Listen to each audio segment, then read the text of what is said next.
तो आप सबका स्वागत है। आज हमारा ऑलमोस्ट 64th सेशन यानी 64वां क्लास है। भगवान कृष्ण के 64 गुण हैं। तो आज 64वें सेशन में ऊपर से आज हमारा जो श्लोक है वो 13वें अध्याय का 13वां श्लोक है। मैंने आपको लास्ट टाइम भी बताया था कि 13 तारीख जो है वो ब्रिटिश कैलेंडर में नहीं रहता, उसको अपशकुन मानते हैं क्योंकि टाइटैनिक उसी दिन डूबा था, वर्ल्ड वॉर उसी दिन हुआ था। लेकिन हम भक्तों के लिए 13वां दिन बहुत अच्छा है क्योंकि 13 और फ्राइडे को प्रभुपाद जी इधर इंडिया से वेस्ट को जलदूत में बैठ के गए थे, इसलिए बहुत शुभ माना जाता है। ठीक है, तो आज हम 13th पढ़ेंगे। मैंने आपको रिवाइज कर देता हूँ। 13वें अध्याय के स्टार्टिंग में अर्जुन ने 6 सवाल पूछे हैं। क्षेत्र क्या है, क्षेत्रज्ञ क्या है, ज्ञान क्या है, ज्ञेय क्या है, पुरुष क्या है, प्रकृति क्या है। उनमें से भगवान ने जवाब देते वक्त क्या क्षेत्र का बारे में पूरा बताया, क्षेत्रज्ञ के बारे में बताया। 2 क्षेत्रज्ञ होते हैं, आत्मा और परमात्मा। तीसरा बताया जो ज्ञान क्या है, ये क्या समझने से ये सब का फर्क हमको समझ में आएगा, उचित क्या है, अनुचित क्या है, कैसे भेद करना है, वो भगवान ने 8 से 12 श्लोक में बताया। और हमने इन सब का चर्चा किया, विस्तार रूप में चर्चा किया, समझने का प्रयास किया। और अब हम जो है 13वें अध्याय के 13वें श्लोक में जाते हैं जो ज्ञेय का विषय है। ज्ञेय यानी इसका चालू ही तो देखो, ज्ञेयम। आज मैंने श्लोक पहले लिख दिया समय बचाने के लिए। ज्ञेयम, ज्ञेयम यानी जो जानने योग्य है, that which is desirable to be known. तो इस श्लोक को आप लोग खोल सकते हैं।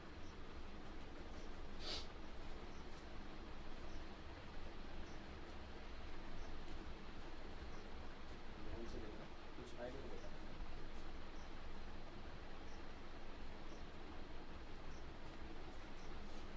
हरे कृष्ण। तो आज थोड़ा सर्दी है और सर दर्द भी है, जो कल भी था आज थोड़ा बढ़ गया है। लेकिन हमारे आप वृंदावन में कभी जाएंगे तो वृंदावन में भुवनेश्वर प्रभु रहते हैं। तो वो सब मत करो, लाइक वाइक मत करो, सिर्फ कुछ एरर आता है तो बताना। तो वृंदावन में भुवनेश्वर प्रभु है। अगर आप कभी इस्कॉन वृंदावन जाते हैं, वृंदावन में इस्कॉन मंदिर में अगर आप जाते हैं तो वहाँ आपको सुबह 7 बजे हमारे भुवनेश्वर प्रभु कीर्तन करते हैं, या फिर शाम को 4 बजे भी करते हैं, तो आपको हमेशा दिखेंगे। और पीछे भगवान का जो भोग बनाते गए 40 साल से वो भोग बना रहे हैं। तो ना उनका बहुत अच्छा ट्यून होता है, हरे कृष्ण कृष्ण कृष्ण हरे हरे, हरे राम राम राम हरे हरे आप ऐसे बहुत लोग वृंदावन गए होंगे। जिन जिनको मैं यात्रा लेके गया तो हम लोग उनके साथ फ़ोटो भी खींचे। उनको हम लोग गुरुदेव कहते हैं। तो हमारे दीक्षा गुरु हैं, लेकिन हम उनके साथ सेवा किए 1 साल। और हमारे गुरु महाराज के गुरु भाई हैं, तो उनको सब लोग वहाँ किचन में गुरुदेव कहते हैं। तो उनके साथ मुझे एक प्रेरणा मिली थी। वो बोले कि कभी भी बीमार भी गिरे तो भी अपनी सेवा खंडित नहीं करनी चाहिए। वो कह रहे थे। एक बार मैं उनके साथ डीटी में सेवा कर रहा था, जहाँ सब सब्जी वगैरह काटना और सब किचन साफ़ करना, सब पनीर बना के रखना, मिठाइयाँ बना के रखना, ये सब सेवा रहता था। तो 6 से 8 घंटा तो सेवा रहता ही था दिन में। तो एक दिन क्या हुआ, बीमार, थोड़ा सा टेम्परेचर आ गया और ऐसा बेचैनी सा होने लगा। तो मैं बोला गुरुदेव आज छुट्टी मिलेगा क्या कभी कभी जो साधक होते हैं इनको थोड़ा छुट्टी उट्टी, भक्ति में भी छुट्टी लेने की इच्छा रहती है। तो कहीं कहीं वो मुझे भी था, तो मैं गया, मैं बोला गुरुदेव वो थोड़े वो इंग्लिश थे, तो उनसे इंग्लिश में बात करना पड़ता, तो वो भी थोड़ा इंडियन लैंग्वेज में, क्योंकि फिर उनको होता गुरुदेव टेम्परेचर, आई गो हॉलीडे हॉलीडे। गुरुदेव बोला नो नो टेम्परेचर। बोला नो गुरुदेव टेम्परेचर, इधर आप देखिए हाथ लगा के टेम्परेचर है गुरुदेव बोला नो टेम्परेचर। उनके पास ना एप्रॉन था, एप्रॉन कुकिंग एप्रॉन, उसके अंदर हाथ डाला, एक गोली निकाला डिस्पेरिन का, बोले ग्लास पानी लेके आ, उसमें डाला पियो। तो मैंने पिया, तो थोड़ी देर के लिए अच्छा लगता है, अगर आपको मालूम होगा ऐसे कुछ पेन किलर वगैरह ले लिया तो अच्छा लगा। बोले अब नाउ कट द सब्जी, no holiday Radha Rani kitchen no holiday. Prabhupada ji भी अपने जीवन में अंत समय तक प्राण भी जा रहा था तो भी ट्रांसलेशन कर रहे थे, क्योंकि वो बोले मेरे गुरु ने यही सेवा दी है। तो हर वैष्णव को अपने सेवा को अखंडित करते हुए करते रहने का प्रयास करना चाहिए। तो आइए, ये सब हम सबके सीखने के लिए, बड़ों से हमको सीखना चाहिए। तो यहाँ पे ये श्लोक मैंने इसलिए लिख के रखा है, जनरली कोई भी श्लोक पढ़ के भी समझ में आ जाता है। ये मैंने इसलिए लिखा है क्योंकि यहाँ एक एक वर्ड जो है वो बहुत इंपॉर्टेंट है अगले श्लोकों के लिए। नहीं तो कई बार जो ज्ञानी लोग होते हैं, जो अपने आप को ज्ञानी मानते हैं, वेदों के पंडित मानते हैं, वो कभी कभी वर्ड्स को तोड़ मरोड़ के कुछ और मतलब निकाल देते हैं, और इसलिए ये बहुत ज़रूरी है ये प्रेजेंटेशन। तो इसका अर्थ है नियम यानी जो जानने योग्य है। देखिए आप अगर उसमें देखेंगे तो लिखा है नियम यानी जानने योग्य। तो अर्जुन ने पूछा ना प्रभु ज्ञान क्या है और जानने योग्य क्या है? तो अगर आपको पता होगा, इधर दिख रहा है, उसमें दिख रहा है, तो अगर आपको पता होगा हमने व्यक्ति बनाया था, ठीक है, ठीक है, और इसमें दो ये क्षेत्र है और ये क्षेत्रज्ञ है, ये दोनों क्षेत्रज्ञ है। अब ये जो क्षेत्र है शरीर और इसकी आसक्तियां जो क्षेत्र हैं उनको जानने वाले ये दोनों क्षेत्रज्ञ हैं। और इन दोनों का फर्क भी मैंने आपको पूरा एक सेशन में बताया था कि ये अपना शरीर जानता है, ये सबके शरीरों को जानता है। इसलिए भगवान जो है परमात्मा अलग है, आत्मा अलग है। ये हमने आप में से जिन्होंने नहीं देखा है, आप पहले वाले सेशंस को यूट्यूब पे दास गदाधर दास चैनल है, उस पर आप देख सकते हैं। तो ये जो क्षेत्रज्ञ है तो ये दोनों में अलग है। अब यहाँ जिस क्षेत्रज्ञ की जो जानने योग्य, ज्ञान यानी क्या, अब हमने ज्ञान देखा था इतने दिनों से, तो ज्ञान का मतलब है क्षेत्र और क्षेत्रज्ञ के फर्क को जानना और अपनी उन्नति का इसमें से मार्ग निकालना, उसको ज्ञान कहते हैं। और भगवान कहते हैं यदतोन्यथा, उसके अलावा जो भी आप समझते हो सारा अज्ञान है। आप कुछ भी सोचते हो उससे भगवान को कोई मतलब नहीं है। आपको अगर सच में ज्ञान चाहिए तो आपको वो जो 18 आइटम दिए गए हैं वो आपको समझने होंगे 13.8 से 12 में। और क्षेत्रज्ञ को अलग समझना और उनके संबंध को समझने को ज्ञान कहते हैं। अब न्याय क्या है जो आज का विषय हमारा, न्याय यानी जानने योग्य। अब क्षेत्र जानने योग्य है, क्षेत्रज्ञ 1 जानने योग्य है कि क्षेत्रज्ञ 2 जानने योग्य है? तो अब वो कह रहे हैं जो जानने योग्य है वो कौन है, अब हम पढ़ेंगे। इसको मैं पोस्ट देता हूँ, आप ड्रॉ कर लीजिए।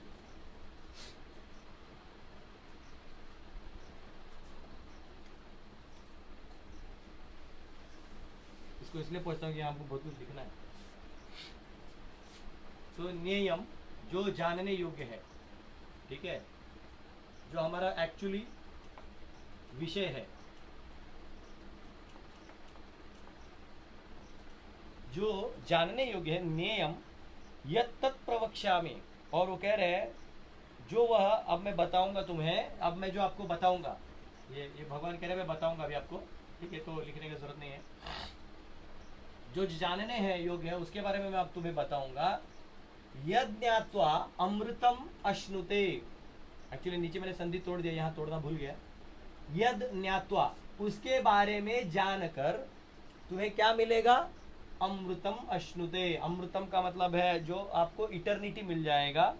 अश्नुते का मतलब है आस्वादन करोगे, शाश्वतता का आस्वादन करोगे, अगर आप ये इसको समझ गए तो। अब जानने योग्य कौन कौन है? ज्ञान हो गया क्षेत्र और क्षेत्रज्ञ का संबंध समझना, और ये हो गया क्षेत्रज्ञ 1 को भी समझना और क्षेत्रज्ञ 2 को भी समझना, आत्मा को भी समझना और परमात्मा को भी समझना, ठीक है। तो ये कह रहे हैं अब मैं तुम्हें बताऊंगा जिससे तुम्हें अमृतम अश्नुते यानी आपको आस्वादन होगा। क्या? तो वो कैसा है सुनिए। अब ये जो है यहाँ चालू होगा, ये इसलिए तोड़ के बता रहा हूं। भगवान अभी क्षेत्र 1 की बात करेंगे, यहाँ पे क्षेत्रज्ञ 1 की बात करेंगे, क्षेत्रज्ञ 2 की बात अभी नहीं करेंगे। वो 13.14 से यानी 14 श्लोक से आगे वो इसकी बात करेंगे। यही क्षेत्रज्ञ 1 भी जानने योग्य है, इसलिए वो कह रहे हैं उसको भी समझो। कई लोग सिर्फ ये मानते हैं कि भगवान ही सब कुछ करते हैं, नहीं, आत्मा भी इच्छा करता है तब जाके वो इस प्रकृति में खेल खेलता है, पर उस समय केवल भगवान देखते हैं। तो इसलिए जानने योग्य वो भी है। दूसरे अध्याय में भगवान कहते हैं आश्चर्यवत पश्यति ही एनम। अंत में आप जाइएगा तो भगवान कहते हैं ये जो जीव है, आत्मा है, ये भी आश्चर्य है भैया, क्योंकि इतने बड़े वेल में भी वही आत्मा है, इतने से चींटी में भी वही आत्मा है, ऑपरेट कर रहा है। तो दिखता नहीं है, कैसे ऑपरेट करता है हमें पता नहीं चलता। तो अभी जो है ये इसकी बात हो रही है। तो कह रहे हैं वो कैसा है, अनादि मत परम ब्रह्म। कई बार लोग कहते हैं, ये क्रिश्चियन लोग कहते हैं, कई बार उन लोग, उनको थियोलॉजी में वो लोग ऐसा मानते हैं, उनके मानने से क्या होता है, लेकिन वो मानते हैं कि भगवान ने इतनी बड़ी सृष्टि बना दी और उनका बाद में कंट्रोल छूट गया। सृष्टि बना के उनका कंट्रोल छूट गया और सृष्टि बनाने के बाद वो बूढ़े हो गए। इनका टाइम के अंदर का अंडरस्टैंडिंग है, भगवान को, ईश्वर को इन्होंने काल के अंदर डाल दिया। इसलिए वो क्या सोचते हैं, जैसे हम बूढ़े होते हैं तो भगवान भी बूढ़े होते हैं, बड़ी दाढ़ी है, ओल्ड सेंटा क्लॉज जैसा। तो ऐसा नहीं होता, ये सब बकवास है। यहाँ कह रहे हैं अनादि मत परम ब्रह्मा, यानी ये जो अनादि काल से है इसका कोई जन्म नहीं है। ठीक है, मैं पहले एक सिंपल अंडरस्टैंडिंग दूंगा, फिर मैं इसके अंदर और डीप जाऊंगा। अनादि मतलब, कई बार मुझे ऑनलाइन भी कई लोगों ने सवाल पूछा था, ऐसे फोन पे भी पूछा था, प्रभु ठीक है आप कह रहे हैं कि आत्मा का अंश है, भगवान का अंश है आत्मा, परमात्मा का अंश आत्मा है, ममैवांशो जीवलोके जीवभूत सनातन। हाँ, ये 15.7 में आता है कि ये इसका अंश है। ठीक है, 15.7 में आता है। तो कह रहे अगर ये अंश है तो ये कब अंश हुआ, व्हेन, बताओ। तो काल का गणना यहाँ आता नहीं, उसका समय के बाहर है, उसको कहते हैं अनादि। हाँ, जैसे कभी कभी साइंस में लोग कहते हैं ना कि दो समांतर रेखाएं इन्फिनिटी में मिलती हैं। हाँ, एक मूवी है अनदेखी उसमें वो जो संजय मिश्रा एक्टर है, वो पूछते हैं मैथ्स के टीचर को, वो बोलते हैं कि ये मेरे बच्चे को क्यों आपने फेल कर दिया, बोलते हैं मैथ्स में कच्चा है। बोले मैथ्स में तो तुम्हारा मैथ्स गलत है। बोले क्यों, तुम लोग कहते हो कि समांतर रेखाएं इन्फिनिटी में मिलती है। बोले हाँ मिलती है। तो बोले अगर वो मिलती है तो समांतर रेखाएं हुई कैसे। बोलते हैं सर वो तो ऐसे ही लिखा है। तो फिर ऐसे ही क्यों, फिर तो आपने गलत लिखा है तो वैसे ये अनादि जो है, तो काल के अंदर जब आप जाते हैं, ये काल के परे, आपको अगर मैंने काल का चैप्टर, जब टाइम चैप्टर पढ़ा है, वो भी मेरे यूट्यूब में है, आप देख सकते हैं। तो जैसे जैसे आप ऊपर जाते हैं काल शून्य हो जाता है। यहाँ पे ये स्पिरिचुअल वर्ल्ड है, ये मटीरियल वर्ल्ड है, भौतिक जगत है। तो इधर काल का प्रभाव आता है, तो यहाँ सब कुछ क्रिएशन डिस्ट्रक्शन के साइकिल में जाता है। तो इसलिए हमें काल यहाँ प्रतीत होता है, लेकिन हायर डायमेंशन में काल है नहीं, वो इधर के डायमेंशन को क्रिएट करने के लिए है वो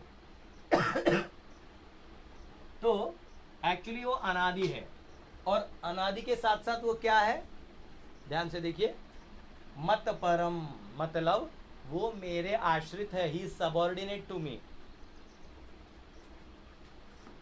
सबऑर्डिनेट लिखता हूं मैं,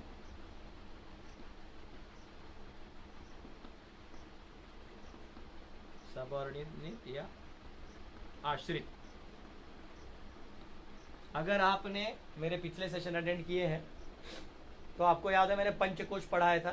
तो सबसे बड़ा अन्नमय कोश होता है सबसे बाहर, उसके अंदर प्राणमय, फिर मनोमय, फिर विज्ञानमय। तो विज्ञानमय होता है आत्मा, और फिर होता है अंदर में आनंदमय, वो होता है परमात्मा। तो एक्चुअली हर एक का आश्रय, जैसे अन्नमय का आश्रय प्राणमय में होता है और प्राणमय अन्नमय के आधार पे जीता है, वैसे ही आत्मा का आश्रय परमात्मा है। परंतु परमात्मा यहाँ तब तक है जब तक आत्मा इस देहधारी शरीर को लेके पकड़ा है। वो जो ही भगवान के धाम चला जाएगा तो परमात्मा जो है फीचर उधर से हट जाता है। आप समझे? तो इसको कहते हैं सबऑर्डिनेट, मत परम ब्रह्मा। अब ये जो ब्रह्म यहाँ कहा गया है, ये परमात्मा के लिए नहीं अपितु आत्मा के लिए कहा गया है, जैसे मैंने आपको यहाँ पे समझाया। ठीक है, क्योंकि भगवान यहाँ ऑलरेडी कह रहे हैं मत परम, यानी वो किसी, ये बात कर रहे हैं ना, तो अब जिस ब्रह्म की बात करें अनादि, वो इसकी है। क्योंकि इससे पहले वाले अध्याय में भगवान ने बोल दिया ना कि मैं ही वो हूं। अगर नॉर्मल गुरु होते, जैसे कठोपनिषद हम पढ़ेंगे, वहां गुरु कहते हैं कि आत्मा ऐसा है, परमात्मा ऐसा है, वो थर्ड पर्सन है। लेकिन यहाँ गुरु भी वही पर्सन है ना। थोड़ी देर के लिए समझो, मैं ऐसे बोलूं कि फॉर एग्जाम्पल ऐसा मानिए कि चलो मैं भगवान, तो मैं अगर बोलूंगा हाँ रे तुम मेरे अंश हो, ऐसा बोलूंगा ना। लेकिन अब मैं मालूम है कि मैं भगवान नहीं हूँ, मैं जीव हूँ, एक टीचर हूँ, तो मैं बोलूंगा आप भगवान के अंश हैं। तो वैसे ये जो ब्रह्म है, ये परमात्मा को नहीं दर्शाता है, फिलहाल ये आत्मा को दर्शाता है। कई बार लोग जो विद्वान गण है वो इस ब्रह्म को निराकार ब्रह्म की उपमा देके गायब कर देते हैं। ठीक है, तो अगर वो इस ब्रह्म की निराकार करके गायब कर दे तो ये मत परम कहाँ गया, मत कहाँ गया मेरा, फिर कृष्ण का कैसे हुआ, समझ रहे हैं? तो ये आत्मा को दर्शाते हुए ये बताते हैं। फिर वो कह रहे हैं न सत तत्, वो न सत है न असत है। वो एक्चुअली श्लोक पढ़े जैसे न सतन्ना सत उच्चते ऐसा है, लेकिन आप तोड़ेंगे तो न सत है वो, यानी यहाँ सत का मतलब शाश्वत नहीं, क्योंकि आत्मा का बात हो रहा है। Neither is he the cause and neither is he the effect. ठीक है, वो कह रहे हैं न वो कॉज है, कारण है, इसको कॉज लिख सकते हैं। आपको मालूम होगा मैंने कॉज और इफेक्ट आपको पढ़ाया था, ठीक है। पता नहीं आज का लेक्चर आपको बाउंसर नहीं जाना चाहिए कि ये 13.13 है तो बाउंसर जाने के चांसेस हैं, ठीक है। मेरा कैमरा मैन नया है लेकिन वो भी सो रहा है वो हैंग हो रहा है, बाप रे वो क्या चल रहा है। लेकिन मैं इतना बीमार होते भी आपको पढ़ा रहा हूँ, मतलब जितना ही पढ़ा मैंने भी। तो एक्चुअली कॉज और इफेक्ट, न वो कॉज है न इफेक्ट है। अगर वो यहाँ ब्रह्म का बात होता, भगवान की बात होती तो वो कहते वो कॉज है, कम से कम कॉज तो कहते। लेकिन वो कह रहे हो ना कॉज है ना इफेक्ट है। ये कॉज इफेक्ट क्या है, जो भौतिक प्रक्रियाएं हैं ये कॉज और इफेक्ट पे चलती है, जिसका मैंने पूरा सेशन लिया हुआ है कि कॉज क्या होता है और इफेक्ट क्या होता है। और जब वो कॉज अपने आप में एक इफेक्ट बन जाता है तो उसका एक कॉज होता है। तो ये कह रहे हैं वो आत्मा ना कॉज है, क्योंकि जो भौतिक प्रकृति की क्रियाकलाप है, जो क्षेत्र के क्रियाकलाप है इधर होने हिलने वाले, ये जो भी है, कभी भूकंप आता है, मट्टी पानी होता है, पानी मट्टी बन जाता है ना, कुछ भी होता है, इसका कारण आत्मा नहीं है। और न ये बदलने वाली चीजें वो है, वो बदलता नहीं, वो अनादि है, और न वो इसको बदलवाता है, वो बदलवाते परमात्मा है, उनके इच्छा से होता है। ये केवल एक विटनेस है, ठीक है। इसको मैं थोड़ा उदाहरण देके समझाता हूं। देखिए, आप अगर दूसरे अध्याय को खोल के पढ़िएगा, जो लोग आप में से पढ़े भी होंगे कुछ विद्वानगण, तो दूसरे अध्याय में आपको कहीं भी आत्मा शब्द नहीं मिलेगा। हम लोग कहते हैं ना, अरे देखो ये इतने सारे श्लोक हैं। उस दिन मुझे उड़ीसा से हमारे पाणिग्राही प्रभु एक हैं जो सुनते हैं लेक्चर, उन्होंने फ़ोन किया, बोले प्रभु आपने बोला कि वो चेतना और आत्मा, तो मैंने बोला देखो एक्चुअली ये सारा जो है हम यहाँ आत्मा संबोधित कर रहे हैं, लेकिन आत्मा जो है, मैंने कल भी आपको बताया, आत्मा मीन्स द प्राइम मूवर। यानी जैसे किसी घर को पिता चलाते हैं तो वो प्राइम आत्मा हो गई उसके। गर्भोदक्षाय विष्णु जो है वो पूरे ब्रह्मांड को चलाते हैं तो उसके आत्मा हो गए। तो वैसे ही जो शरीर को चलाता है चेतना, वो आत्मा हो गया और वो विज्ञानमय पुरुष की तरह है, वो अलग चीज हो गया। तो इसलिए न वो कॉज है न इफेक्ट है, ठीक है। जैसे ये सारे एलिमेंट्स हैं, थोड़ी देर के लिए देखिए, ये क्षेत्र है, ये सारे एलिमेंट्स हैं, ये 24 एलिमेंट्स। आपको याद होगा हमने श्लोक नंबर 6 और 7 से ये 24 और 7 एलिमेंट यानी 31 एलिमेंट हमने यहाँ पे देखे थे इसके। हाँ, 5 कर्मेंद्रिय, 5 ज्ञानेंद्रिय, सारे यहाँ देखे थे। और इच्छा, द्वेष, दुख, सुख, ये यहाँ के अनुभव, ये सब मिला के इधर के इंट्रैक्शंस हैं। भगवान कह रहे हैं महाभूतान्य अहंकार हो, ये सब। तो ये जो है ये क्षेत्र है, इसका आत्मा से कोई लेना देना नहीं है। अब आत्मा फॉर एग्जाम्पल ये सब है, कोई नया आत्मा आता है जो अभी वैकुंठ में है, वो एक्चुअली जब भगवान से विपरीत होने की कोशिश करता है तो ये छाया शक्ति उसको बुला लेती है, और उस छाया शक्ति में वो सारे फॉर्मेशंस देखता है, उनको सच मान के पूरा जीवन जीता है। जैसे कल मैंने बोला ना कि पत्नी जो सुख देती है और दुख देती है दोनों नकली होता है। तो एक भक्त बोले कि प्रभु ये तो मुझे आँख खोल दिया। तो वो आपको अभी पता चला है ना, क्योंकि वो टेम्पररी है। पिछले जन्म हो सकता है वो पत्नी तुम्हारी माँ रही हो, हाँ हो सकता है तुम्हारी माँ रही हो सकता है तुम्हारी बहन रही हो सकता है तुम उसके माँ रहे हो। तो पिछला जन्म अलग है, इस जन्म में ये रूप आकार बदल जाते हैं, तो आप उस रूप आकार को परमानेंट समझते हो। इसलिए जब कोई मर जाता है तो आदमी देखो छाती ठोक ठोक के रोता है, क्या हो गया। तो एक्चुअली आदमी सुख और दुख कब करता है कि यहाँ से वो इधर का एक कंसेप्ट इमेजिन करता है। कंसेप्ट यानी, मैं आपको कंसेप्ट समझाता हूँ। वैसे कंसेप्ट में बहुत बड़ा लेक्चर लेने वाला हूँ बाद में, क्योंकि जब मैं क्रिएशन समझाऊंगा तो आपको कंसेप्ट समझना होगा। कंसेप्ट यानी तत्व, विचारधारा नहीं, तत्व। देखिए जैसे आपको मैं टेबल बताता हूँ, टेबल, ठीक है। अभी टेबल यहाँ है तो समझो टेबल ऐसे रहता है, ठीक है।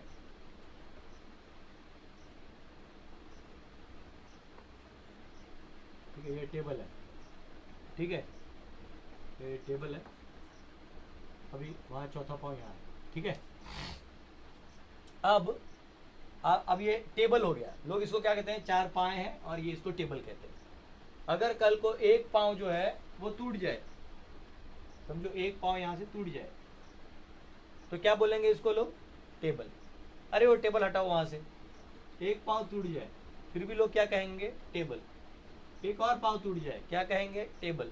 चौथा पाँव टूट जाए तो क्या कहेंगे, टेबल।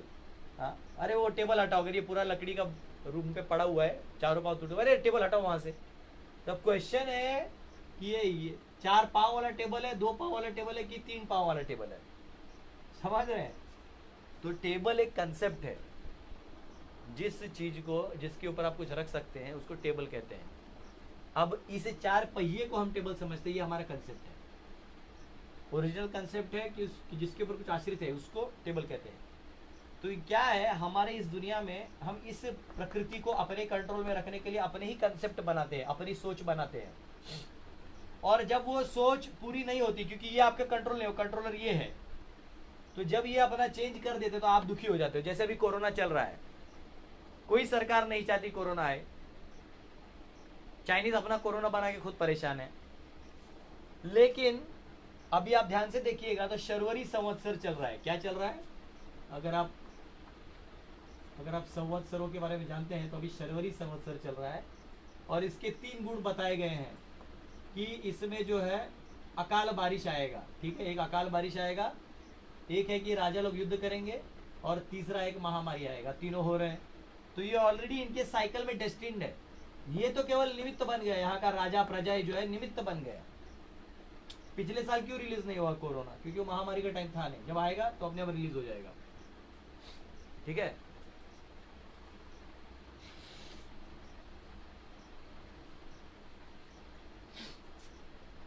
तो इसको बोलते हैं शर्वरी संवत्सर। तो अब ये जो प्रकृति वो अपने हिसाब से चलेगी। आपको कंसेप्चुअल शॉक लग रहा है, क्या हो गया, कितना अच्छा घूम रहे थे हम लोग, घूम फिर रहे थे, फ्लाइट्स जा रहे थे, ट्रेन जा रहे थे, हम भी वही सोच रहे थे कि अभी तक होता तो हम 4-5 गुरुकुल खोल भी दिए होते, अभी हिल नहीं सकते, सब बुला रहे हैं, सब आना चाहते हैं, ना लोग आ पा रहे हैं ना मैं जा पा रहा हूँ, ठीक है। तो ये कंसेप्ट हिलने पर ही ऐसा होता है। जैसे कोई शादी करता है, तो शादी करते हो तो देखिए खुश रहता है, एकदम डांग डांग डांग डांग डांग बजते रहता है, बहुत खुश रहता है। तब तो वो इसलिए खुश रहता है, वो सोचता है कितना अच्छा होगा, फिर मेरी पत्नी होगी, हम साथ में होंगे, हाँ, तो ये सारे गाने गाएंगे, सब होगा। लेकिन जब असली रूप बाहर आता है तो उसकी अपेक्षा के उल्टा कुछ होता है, तो वो टेंशन में आ जाता है, बोलते हैं यार तो फंस गया। या कोई भी काम करते हैं हम कुछ, इसलिए इस दुनिया में सुख अगर कहीं है तो उसको एंटीसिपेशन में कहा जाता है। एंटीसिपेशन मतलब आप जब तक उसके बारे में सोच रहे हैं ना तब तक ही सुख है, उसमें एक्चुअली उतरेंगे तो सुख नहीं है, ठीक है। जैसे मैंने देखा, गाय को सहलाओ, ना, लेकिन दूर से फोटो खींचना चाहते थे, तो वो एंटीसिपेशन में सुख है, लेकिन एक्चुअल ग्राउंड में आपको प्रैक्टिकल रहना पड़ता है। कभी भी ये पूरा प्रकृति जो है कोई ऐसी और के कंट्रोल में है। यही काहे को आप भी जो है वो अल्टीमेटली यहाँ आश्रित है, मत परम, ठीक है। और न आप इसके कारण है, न आप इसके इफेक्ट है, कार्य है। न आप कार्य है, इफेक्ट यानी कार्य, और ये कॉज यानी कारण। न आप कार्य है न कारण है।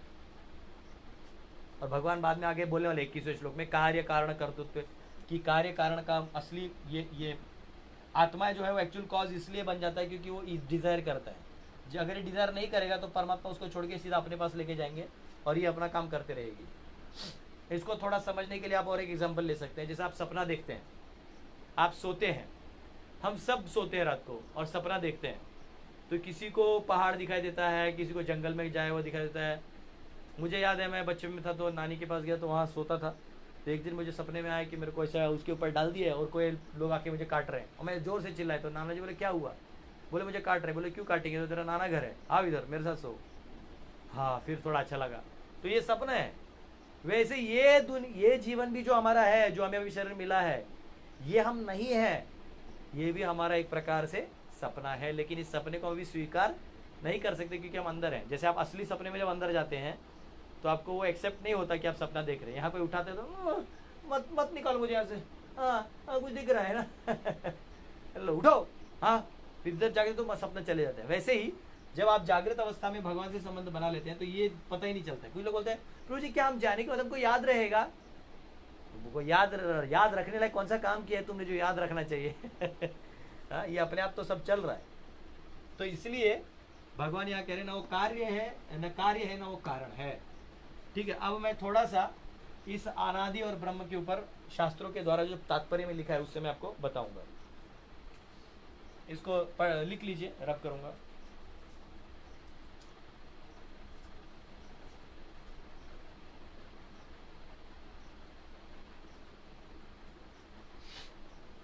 ठीक है, इसको मैं रब कर रहा हूं।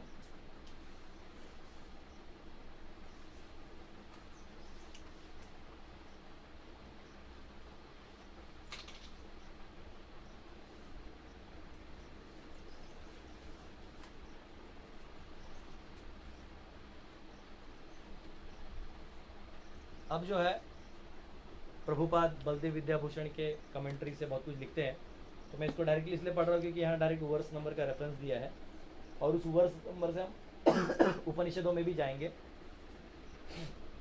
ठीक है, यहाँ पे जो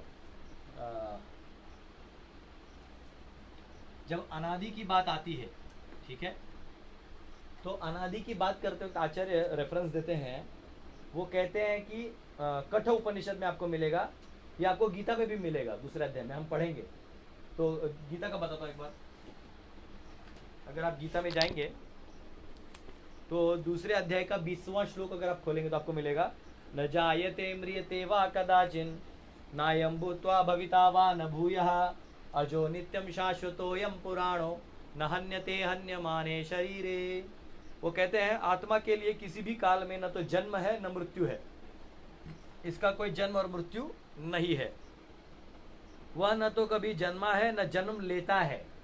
तो यहाँ जो आप देखते हो शरीर धारण करता है, जन्म नहीं लेता। वो तो आप सोचते हो जैसे गांव में भूसा रखा होता है, चावल धान निकालने में भूसा होता है, तो भूसे से वो कभी कभी बिच्छू बाहर निकलता है। तो हम ये नहीं कह सकते कि बिच्छू जो है भूसे से जन्म लेता है, वो केवल वहां से मैनिफेस्ट होता है, वो उसके लिए एक क्षेत्र हो गया। वैसे ही जीव जो है प्रकृति में अपना रूप लेता है, वो एक्चुअली वहां जन्म नहीं लेता, न जन्म लेता है और न जन्म लेगा। वह अजन्मा नित्य शाश्वत तथा पुरातन है। शरीर के मारे जाने पर वह नहीं मारा जाता। ठीक है, कि शरीर को मारने के बाद भी जो है आत्मा नहीं मरता। इसलिए हमको जब डर लगता है ना, डर वो इसलिए लगता है क्योंकि एक्चुअली हम मरने वाले लोगों नहीं है, हम लोग आत्मा जो कभी मरने वाला नहीं है। तो हमें क्योंकि हम शरीर से आइडेंटिफाई कर रहे हैं, तो हमको लगने लगता है कि जब शरीर छीन लिया जाएगा तो मैं चला जाऊंगा, मेरा अस्तित्व चला जाएगा, जो नकली फीलिंग है, इसलिए डरता है। एक छोटे बच्चे के हाथ से आप खिलौना ले लोगे ना, तो कैसे रोता है वो उसको क्लियर नहीं रहता कि ये खिलौना मैं हूं या नहीं हूं। जब खिलौना छीनते हैं तो बड़ा दुख होता है। वैसे ही हमारा शरीर छीनने पर दुख होता है। तो सेम श्लोक, उसी प्रकार का एक श्लोक कठोपनिषद में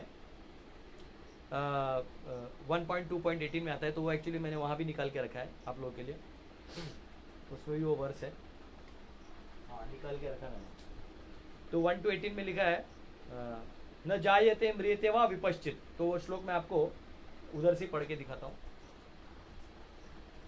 ये उपनिषद भी है, मैं आपको मिलेगा। वो कह रहे हैं 1 to 18, ये रहा 18, ये वाला 1 to 18, 1 to द्वितीय पादावली।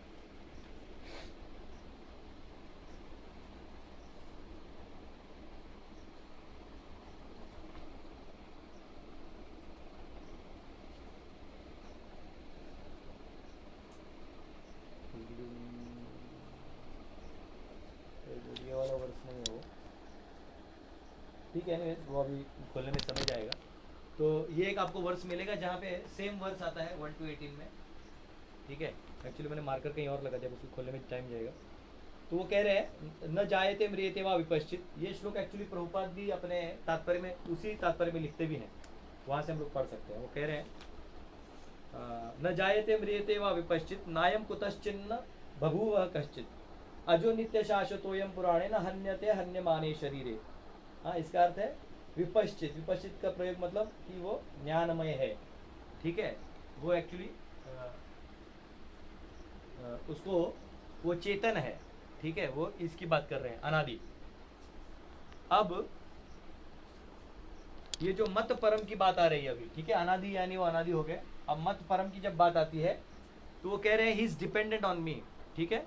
और ये आपको मिलेगा पद्म पुराण में, जहां वो कहते हैं दास भूतो हरिरेव नान्यस्यैव कदाचन, कि जीव जो है वो भगवान का सेवक है और किसी और का सेवक नहीं है। ये पद्म पुराण का रेफरेंस है।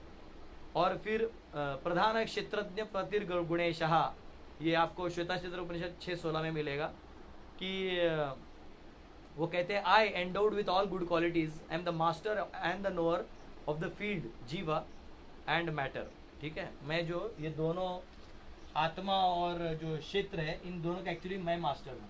तो 6.16 श्वेताक्षेत्र उपनिषद में भी कहते हैं, ठीक है। तो अब यहाँ पे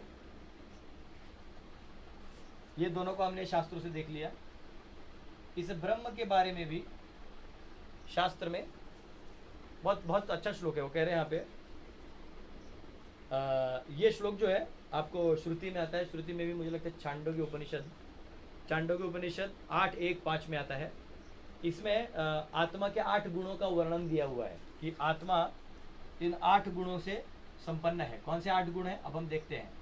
पहले श्लोक पढ़ते हैं। वो कहते हैं यह आत्मा अपहत पाप्मा विजरो विमृत्युर्विशोको विघीषितो अपीपाशः सत्यकामः सत्यसंकल्पः सो अन्वेष्टयः स विज्ञासितव्यः। ये 8 क्वालिटीज बताई गई, क्योंकि ब्रह्म यानी भ्रूह धातु से आता है, ठीक है। भ्रूह, या इसको ऐसा भी कह सकते हैं, ठीक है। तो ये धातु से, वो बृह से, बृहत यानी जो एक्सपांड करता है, अपने आप को अलग अलग फॉर्म्स में ले सकता है, उसको ब्रह्म कहा जाता है।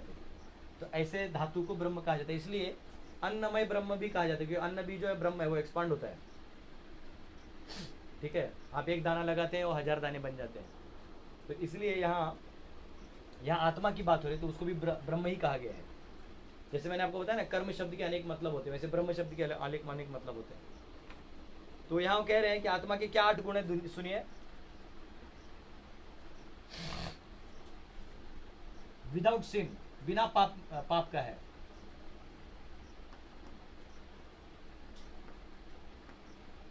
आत्मा जो है, बोलते हैं आत्मा पवित्र है, आत्मा में कोई पाप नहीं है। इसलिए पाप कौन करता है, मैंने आपको बताया। जैसे ये द्वंद्व है, आत्मा इधर इच्छा करता है कि मुझे आज केला खाना है, तो पेड़ से पूरा केला तोड़ता है और खाता है। तो जो पेड़ काटा है उसने, तो वो खाएगा तो अपने जीवन के लिए, लेकिन पाप अपने आप होने वाला है, क्योंकि उसने दूसरे के क्षेत्र को इस्तेमाल किया है। इसलिए इसको कहते हैं जीवो जीवस्य जीवनम, जीवो जीवस्य जीवनम। तो ये अपने आप आपके हाथ से पाप होने वाला है, लेकिन ये पाप आपके कार्य में है। ये द्वंद्व है, ये जो है द्वंद्व है। कई बार मोटिवेशनल स्पीकर जितना भी बोलते हैं ना, आप ऐसे करिए, इसको लूटिए, फिर वहां डालिए, आप में है, ये है, वो हमेशा आपको द्वंद्व की बात करते हैं। एक्चुअली वो पाप करने के लिए ही कहते हैं, दूसरों को लूटो और अपने आप को क्वालिफाई करो। लेकिन आत्मा जो है वो पाप रहित है, वो पाप से अलग है। यहाँ जो इफेक्ट है वो पाप और पुण्य में आता है। असली में ये निर्लेप है, ये मन, बुद्धि और अहंकार से होने वाले कार्य हैं। फिर वो कह रहे हैं विदाउट एजिंग, विदाउट एजिंग यानी बिना, बूढ़ा नहीं होता आत्मा, कभी बूढ़ा नहीं होता। हम लोग कभी कभी होते, लगता है कि अरे देखो मैं मोटा हो गया हूँ। मोटा होने से या स्थूल शरीर होने से हमारी चेतना विकसित रूप से कार्य नहीं करती, वो दिक्कत जरूर है, लेकिन आत्मा कभी बुढ़ा नहीं होता, है ना। फिर वो कहते हैं विदाउट डेथ, ये दिख रहा है दोनों में, विदाउट डेथ, बिना मृत्यु का है। आत्मा जो है बिना मृत्यु का है, मरता नहीं है। अब मैं यहां लिखता हूं क्योंकि वहां नीचे आपको दिखाई नहीं देगा। चौथा पॉइंट, विदाउट लैमेंटेशन, ठीक है, बिना शोक का है।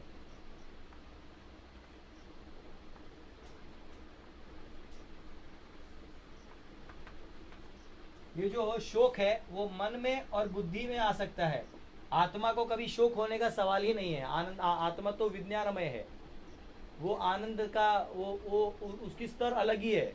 ये शोक और दुख और सुख हमारे मन से उत्पन्न होते हैं। जैसे आपके मन में हुआ कि आज मुझे रसगुल्ला चाहिए और आपको पैसा नहीं था या आपको नहीं मिला तो आप दुखी हो जाते हो। आपके मन को लगा कि आज कुछ नहीं, आज तो नमक रोटी खाना है, लेकिन पता चला कोई रसगुल्ला ला के दे दिया तो इमीडिएटली मन खुश हो जाता है। तो वो जो सुख और दुख है वो मन के स्तर पे है, आत्मा के स्तर पे उसका कोई लेना देना नहीं है। क्योंकि अगर वो शोक करता तो वो परमानेंट शोक होता। तो आत्मा को एक परमानेंट शोक जरूर है। कौन सा शोक है? कि वो भगवान से जो इस संसार में अलग रह रहा है, ये शोक है। लेकिन वो आध्यात्मिक उन्नति का शोक है, भौतिक इंटरेक्शंस का शोक नहीं है। तो कह रहे हैं उसका भौतिक शोकों से कोई लेना देना नहीं है। विदाउट हंगर, बिना भूख के है वो। एक्चुअली आत्मा मरता ही नहीं है। तो अगर आप खाना नहीं खाएंगे तो ज्यादा से ज्यादा आपका शरीर यहाँ छूट जाएगा। यहाँ शरीर मेंटेन करने के लिए आपको उसको अन्न देना पड़ता है। लेकिन अगर आप अन्न नहीं भी लेंगे तो अन्न में कोश हट भी गया तो नया अन्न में कोश आ जाएगा, लेकिन आपका मृत्यु नहीं होगा। तो बिना भूख का है, ठीक है। तो मैगी इन 2 मिनट्स वाला खाने का जरूरत नहीं है। विदाउट थर्स्ट, बिना प्यास का है। एक्चुअली ये श्लोक ये दर्शा रहा है कि एक्चुअली आप शाश्वत हो, ठीक है ना। ब्रह्म जो है वो शाश्वत है। Without whose every desire is truth, जो हमेशा सत्य की खोज ही करता है। सत्य या ट्रुथ लिख सकते हैं। ये क्यों सत्य खोजता है मैं आपको बताता हूं। कृष्ण कहते हैं among all the logics I am the conclusive truth, कि अंतिम सत्य मैं हूं। तो आप देखिए, जब हम किसी अमीर आदमी को देखते हैं, ठीक है, किसी अमीर आदमी को देखते हैं तो क्या होता है? हो वाओ, अरे ये तो अमीर है, अरे यार थोड़ा दोस्ती करते हैं। एक्चुअली हमको लगता है कि ये सबसे बड़ा है इसलिए दोस्ती करते हैं। पता चला कि उससे भी बड़ा आदमी 10 टाइम्स रिच आदमी आता है तो हम इसको भूल जाते हैं, उसको पकड़ते हैं। एक्चुअली नोइंगली अननोइंगली हम भगवान को ही खोज रहे हैं। जब पता चलेगा कि भगवान सर्वे सर्वा है तो हम सबको छोड़ के उन्हीं के पास जाएंगे। या फॉर एग्जाम्पल हम किसी बलवान व्यक्ति को देखते हैं, जैसे बहुत बल है, तो हम बोलते हैं कुश्ती में अखाड़े में अरे बेस्ट है। पता चलता उससे भी पावरफुल कोई फाइटर है, उससे भी बड़ा है, तो हम लोग उससे बड़ा बड़ा बड़ा बड़ा खोजते जाते हैं। बाद में पता चलता है सभी इतने सारे ब्रह्मांडों को चलाने वाला कृष्ण है, भगवान है, तो फिर हम सब छोड़ के उन्हीं के पास जाते हैं। तो आत्मा का इस स्वभाव है कि वो खोजेगा ही खोजेगा। अगर कोई किसी सुंदर स्त्री को देख लेता है तो वो एकदम देख के एकदम चौकन्ना हो जाता है, आंख बड़े हो जाते हैं, अरे इतना अच्छा सौंदर्य। और फिर उससे भी कोई सुंदर देखता है तो उसको देखता है। तो सौंदर्य देखता है मतलब एक्चुअली सौंदर्य नहीं देख रहा है, वो एक्चुअली सत्य को ही खोज रहा है, पर वो इन चीजों में खोज रहा है। तो इधर प्रतीकात्मक रूप में, विभूति रूप में भगवान दिखा देते हैं, लेकिन असली में खोजना है तो आपको इनको छोड़ के वहां खोजना होगा। 8 whose every desire is fulfilled,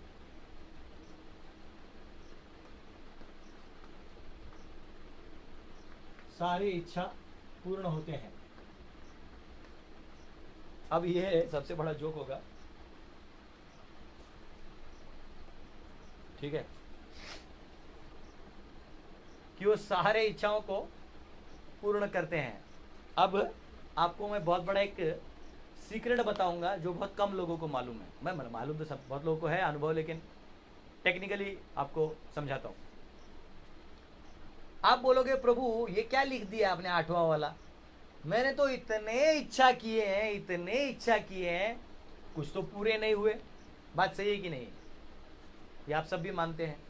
प्रभु आप बोल दो रहे, ठीक है आपने लिख दिया, शास्त्रों में लिखा है तो हम मान लेंगे। यहां तक प्रभु जी आपने बोला कुछ तो दिमाग में गया, ये तो पूरा झूठ है, पूरा सरासर झूठ है, सारी इच्छा पूर्ण होना। ईशोपनिषद में मंत्र 7 या 8 में आता है, वो कहते हैं स पर्यगात् शुक्रमकायम वृणम मशना वीरम शुद्धम अपाप विद्धम कबीर मनीषी परिभु स्वयंभू याथा चतुर्थान व्यदधा शाश्वतीभ्य समभ्य, कि भगवान जो है अनादिकाल से सभी जीव की इच्छा ही पूरा करने में लगे हुए हैं। अब ये होता है, कैसे होता है मैं बताता हूं। इसको थोड़ा पोंछ देता हूं, ठीक है, इधर दिख रहा है दोनों में। अब क्या होता है मैं आपको बता रहा हूं। ऐसे हम ऐसे करते हैं, ये पहला जन्म है हमारा, दूसरा जन्म, तीसरा जन्म, ऐसे चौथा जन्म, ऐसे चल रहा है। इधर हमने इच्छा किया कि मुझे अच्छा पति चाहिए, किसी माता जी ने किया कि मुझे अच्छा पति यहाँ पे चाहिए, उसने तपस्या किया, सब किया, लेकिन यहाँ उसका वरदान पूरा नहीं हुआ। यहाँ उसको जो पति मिला वो बहुत नहीं अच्छा, जैसे लगा वैसा नहीं है, लेकिन इधर इच्छा किया था। अब भगवान क्या करते हैं, यहाँ इच्छा नहीं पूरा करने से आपका शुद्धिकरण होगा, और फिर इधर क्या करेंगे, आपको तीसरे जन्म में ऐसे घर पे जन्म दे देंगे जब आपका मनुष्य योनि आएगा, टाइम वापिस समझो, यहाँ के वापिस प्राणी योनि आ गया, वापिस यहाँ मनुष्य योनि आ गया, आपने इच्छा मांगा था, ये इच्छा को यहाँ ऐसा पूरा करेंगे कि फिर आप इच्छा करेंगे अरे ये पुरुष नहीं चाहिए मेरे को, अच्छा वाला नहीं, कोई गरीब के घर पे शादी कर लेती तो ज्यादा अच्छा था। तो भगवान इच्छा तो पूरा करेंगे, लेकिन ऐसे प्रकार से करेंगे कि आपका भोग पूरा नहीं होगा। ठीक है, क्योंकि एक्चुअली इस संसार को कहा गया है दुखालयम अशाश्वतम। भैया जैसे हिमालय में जाओगे तो सिर्फ बर्फ मिलेगा, वाचनालय में जाओगे तो ग्रंथ मिलेंगे, तो दुखालय में जाओगे तो क्या मिलना है तुमको, दुखालय, वो क्लियर क्रिएशन ही उसके लिए बना हुआ है। ओम पूर्णमदः पूर्णमिदं पूर्णात् पूर्णमुदच्यते पूर्णस्य पूर्णमादाय पूर्णमेवावशिष्यते। ये जगत पूर्ण है, और ये पूर्ण जो है ये अपना काम कर रहा है, ये जगत भी पूर्ण माना गया है। क्यों पूर्ण माना गया है, क्योंकि ये बना ही है आपको सुधारने के लिए। मैं आपको 1000 बार बोल चुका हूँ, ये प्रकृति के जो सारे धातु हैं ये हमें सुधारने के लिए बने हैं, हम इनको सुधारने के लिए नहीं बने हैं। ये गलती कभी मत करिएगा। तो जहां जन्म मिले वहां से अपने चेतना को उठा के अपने आप को सुधारना है, हमें संसार को नहीं सुधारना है। तो ये भगवान बराबर आपको आपकी इच्छाओं को भी पूरा कर देंगे, लेकिन ऐसे जगह डाल देंगे कि आपको वहां भी एम्बेरेसिंग और ऑकवर्डनेस फील होगा, और आप बोलेंगे बस ये इच्छा नहीं करना है। हाँ, तो माया जूता मारती है। जैसे मैं आपको उदाहरण देता हूँ, द्रौपदी जो थी वो पिछले जन्म में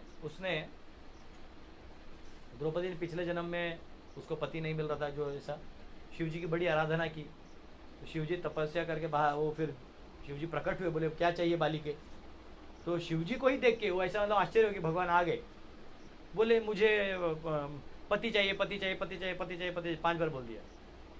और एक प्रारब्ध होता है जो हमेशा बोलते हैं तथास्तु तथास्तु तथास्तु, इसलिए हमको कुछ इच्छा नहीं करना चाहिए बोलते बोलते। उसको 5 बार तथास्तु बोल दिया और अगले जन्म 5 पति उसको मिल गए। अब वो 5 पति तो एक्चुअली हेडेक ही हो गए, उसे और भी कंट्रोवर्सीज क्रिएट हो गए। तो भगवान ऐसे करते हैं। ठीक है, फिर उसके बाद आता है, ठीक है, फिर वो कह रहे हैं न सत न तत् न असत उच्यते, कि वो जो है न कार्य है न कारण है। तो ये गुण जो है वो अब ज्ञान हो गया, ज्ञेय है, ये जानने योग्य ये आत्मा है। ठीक है, जानने योग्य आत्मा है, और ये आत्मा जो है ये इसको जानने के बाद अब दूसरा जानने योग्य जो व्यक्ति है वो कल के श्लोकों से चालू होगा। ठीक है, ये जानबूझ के मैंने ये श्लोक लिख के आपको बोर्ड में इसलिए पढ़ाया कि आपको ये समझे, नहीं तो क्या होता है कई बार लोग इसको क्षेत्रज्ञ 2 समझ के चला देते हैं, या ब्रह्म को निराकार ब्रह्म मानते हुए ऐसा बोलते हैं। आत्मा को ब्रह्म कहा गया है, अगर आप देखेंगे ब्रह्म भूयाय कल्पते, तो वहाँ आत्मा को ब्रह्म रेफर किया गया है। ब्रह्म यानी ये 24 धातु को भी ब्रह्म कहा गया है, आत्मा को भी ब्रह्म कहा गया है, परमात्मा को भी ब्रह्म कहा गया है, लेकिन किसको कब ब्रह्म कहा गया है ये बताने वाली चीज़ है, ये आपको कंटेक्स्ट से समझ में आएगा। ठीक है, क्योंकि यहाँ मत परम है, मत, तो ये ब्रह्म को मत से जोड़ा है, मतलब ये परमात्मा भगवान नहीं है, ये आत्मा की बात हो रही है। ठीक है, तो हमारा लेक्चर यहाँ ख़त्म हुआ। आपके कुछ क्वेश्चंस हैं तो आप लिख सकते हैं, मैं जवाब दूंगा कल के सेशन में डाल के। ठीक है, आज हमारा जो पूरा टीम है वो गया है थोड़ा गेस्ट लोगों को लाने के लिए कार लेके, तो यहाँ कीर्तन का टीम है नहीं, तो हम लोग कल जो है कीर्तन करेंगे। आज थोड़ा तबीयत भी ठीक नहीं है और सिस्टम भी मैंने सेट नहीं किया है, तो फिर भी ये बोर्ड यूज़ करके आज का जितना ज़रूरी था उतना मैंने बता दिया। कल हम लोग आगे चर्चा करेंगे। बहुत बहुत धन्यवाद। हरे कृष्णा। श्रील प्रभुपाद की जय।